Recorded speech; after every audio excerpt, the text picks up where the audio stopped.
The classic Night Before Christmas by Clement Moore, illustrated by Jan Brandt. 'Twas the night before Christmas, when all through the house not a creature was stirring, not even a mouse. The stockings were hung by the chimney with care, in hopes that St. Nicholas soon would be there. The children were nestled all snug in their beds, while visions of sugar plums danced in their heads. And Mamma in her kerchief and I in my cap had just settled down to a long winter's nap, when out on the lawn there rose such a clatter, I sprang from my bed to see what was the matter. Away to the window I flew like a flash, tore open the shutters and threw up the sash.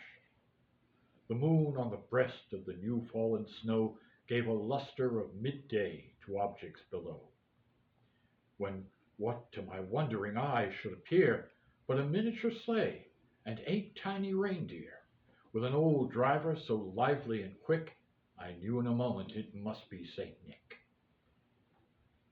More rapid than eagles his coursers they came, and he whistled and shouted and called them by name. Now Dasher, now Dancer, now Prancer and Vixen, on Comet, on Cupid, on Dunder and Blitzen. To the top of the porch, to the top of the wall, now dash away, dash away, dash away all! As dry leaves that before the wild hurricane fly, when they meet with an obstacle, mount to the sky.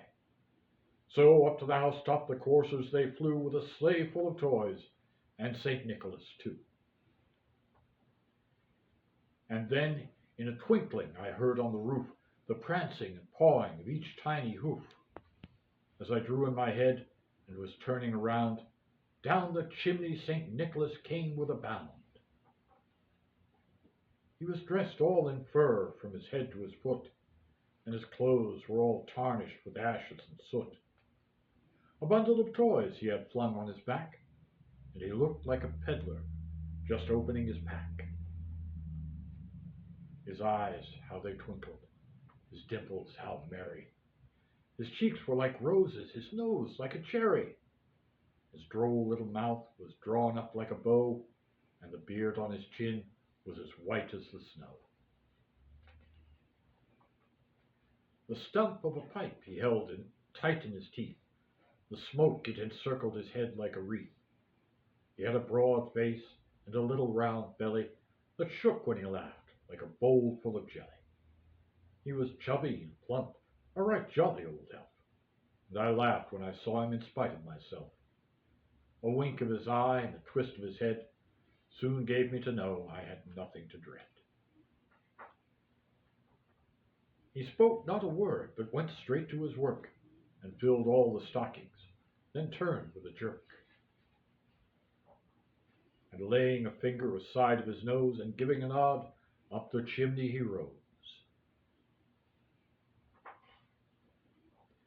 He sprang to his sleigh, to his team gave a whistle, and away they all flew like the down on a thistle. But I heard him exclaim, as he drove out of sight, Merry Christmas to all, and to all a good night. Merry Christmas.